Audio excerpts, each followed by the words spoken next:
अस्सलाम वालेकुम। जी बच्चों, क्या हाल है? ठीक है, मैं आपका कंप्यूटर टीचर मोहम्मद जुनैद गौहर। अच्छा बेटे, आज हम नेक्स्ट पढ़ेंगे सेकेंडरी स्टोरेज या परमानेंट स्टोरेज के बारे में। प्रीवियस लेक्चर में हमने डिस्कस किया था प्राइमरी मेमोरी को या हमारी मेन मेमोरी को, और आज हम डिस्कस करेंगे सेकेंडरी मेमोरी या सेकेंडरी स्टोरेज, और इसे हम परमानेंट भी कहते हैं क्योंकि हमारा जो डाटा है वो परमानेंटली इसके अंदर स्टोर किया जाता है। तो अगेन आपके पास बुक्स हैं या नोट्स हैं, आप उन्हें ओपन करें।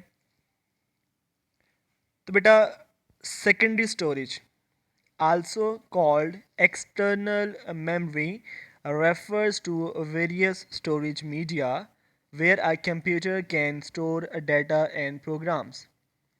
आल्सो कॉल्ड एक्सटर्नल, एक्सटर्नल इसलिए कहा गया कि हमने पढ़ा है कि जो रैम है वो सिस्टम यूनिट के अंदर लगाई जाती है, जबकि हार्ड डिस्क भी सिस्टम यूनिट के अंदर होती है। बट हमारे पास ऑप्शन ये होता है कि हम उसे एक्सटर्नली बाहर भी किसी जगह पे रख सकते हैं। एक्सटर्नली जो हमारी फ्लैश ड्राइव है या जिसे हम यूएसबी भी कहते हैं, ये भी हमारी सेकेंडरी स्टोरेज है। हमारी जो सीडी ड्राइव्स हैं ये भी सेकेंडरी स्टोरेज है। तो ये नेसेसरी नहीं होती। रैम नेसेसरी है, इसलिए उसे मेन मेमोरी कहा जाता है। जो सेकेंडरी है मतलब सेकंड नंबर पे ही आती है, तो ये नेसेसरी नहीं। और ये एक्सटर्नली बहुत सारी डिवाइसेस अवेलेबल हैं हमारे पास, इसलिए इन्हें हम एक्सटर्नल मेमोरी भी कहते हैं। This storage can be fixed और रिमूवेबल। तो वही बात, अगर हम हार्ड डिस्क की बात करें जो नॉर्मली हर एक सिस्टम के अंदर, आप लैपटॉप है कुछ भी है उसके अंदर कम अज़ कम एक हार्ड डिस्क जो है वो ज़रूर लगी होगी। तो फिक्स्ड उसकी बात की गई। और रिमूवेबल मैंने आपको बताया कि एक्सटर्नल जो है हम डिस्क भी यूज़ कर सकते हैं, और यूएसबी उसकी एक कॉमन एग्जांपल है जो ऑलमोस्ट सभी यूज़ करते हैं। Fixed storage media is internal like a hard disk, हमने पढ़ लिया। अब हार्ड डिस्क के बारे में थोड़ा सा एक्सप्लेन करते हैं। A hard disk is a magnetic storage medium for computers. Magnetic इसलिए कहा गया चूँकि इसमें जो डाटा स्टोर किया जाता है वो मैग्नेटिकली स्टोर किया जाता है, इसलिए मैग्नेटिक स्टोरेज कहा जाता है। It's a flat round plate made of aluminium और glass coated with magnetic material. तो फ्लैट मतलब बिल्कुल सीधी होती है लेकिन राउंड शेप में होती है, गोल सी प्लेट जैसे डिस्क होती है ना आपकी, सीधी होती है, इस तरह से एक गोल सी प्लेट होती है जो एल्यूमिनियम की या शीशे की हो सकती है, और उसके ऊपर मैग्नेटिक मटेरियल के साथ उसे कोट किया जाता है जिसके अंदर हम डाटा स्टोर करते हैं। Hard drives can store terabytes of information.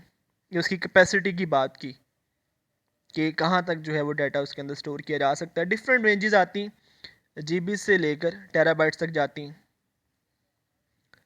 There are two types, internal hard disk and external hard disk, जो आपको हमने जो मैंने पहले बताया कि इंटरनली भी लगा सकते हैं और एक्सटर्नली भी। Permanent storage. Tertiary storage includes high capacity data storage that uses removable media like optical tapes or discs. तो टर्शरी जब वो सेकेंडरी थी मतलब हार्ड डिस्क, रैम के बाद हार्ड डिस्क ज़रूरी है, और फिर उसके बाद जो नेक्स्ट लेवल है वो उसको फिर हमने टर्शरी कह दिया, मतलब वो थर्ड पोजीशन पे आ गई, इसलिए टर्शरी। और इसमें जो है वो सीडीज़ की बात कर ली। These are especially useful for massive data archives that need human operator access. जब आपके पास डाटा बहुत ज़्यादा क्वांटिटी में हो तब हम इनको इस्तेमाल करते हैं। Examples include magnetic tapes, optical discs like Blu-ray, CDs, DVDs, tape drive. इसमें से कुछ चीज़ें ऐसी हैं जो अब यूज़ नहीं होती, पहले होती थी। Offline storage. Offline storage needs physical connection to a computer every time it's used, जिसमें हमने एग्जांपल देखी यूएसबी की, यूनिवर्सल सीरियल बस, जब तक आप यूएसबी को कंप्यूटर के साथ अटैच नहीं करेंगे तब तक यूँ समझे कि वो ऑफ़ ही है। जैसे ही कंप्यूटर में हम यूएसबी पोर्ट के अंदर उसको लगा देंगे तो वो क्या हो जाएगी, ऑन हो जाएगी और वो वर्किंग कंडीशन में आ जाएगी। अगर आप देखें फिगर 1.72 सी, तो इसमें एग्जांपल्स कुछ दी हुई हैं और डिफरेंट शेप्स दी हुई हैं। एसएसडी कार्ड जो इन्हें हम मेमोरी कार्ड भी कहते हैं और यूएसबी वगैरह ये दी हुई हैं आपको, तो इनको हम ऑफलाइन स्टोरेज भी कहते हैं। Examples include portable hard drives, floppy disk, zip disk, USB flash drives and SD cards. These devices must be plugged in or attached to the computer system for use.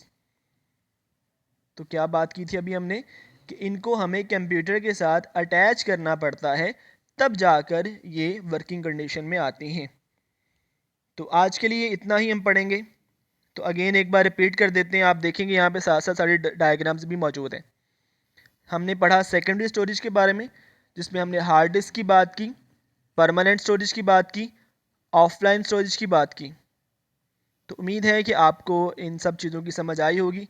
बेटा अगर फिर भी कोई issue होगा आपने पूछ लेना है डायरेक्टली, ठीक है। और आपने होमवर्क पे जैसे पॉइंट्स लिखते हैं वो साथ साथ करते रहना है। ओके बच्चे, अल्लाह हाफिज़।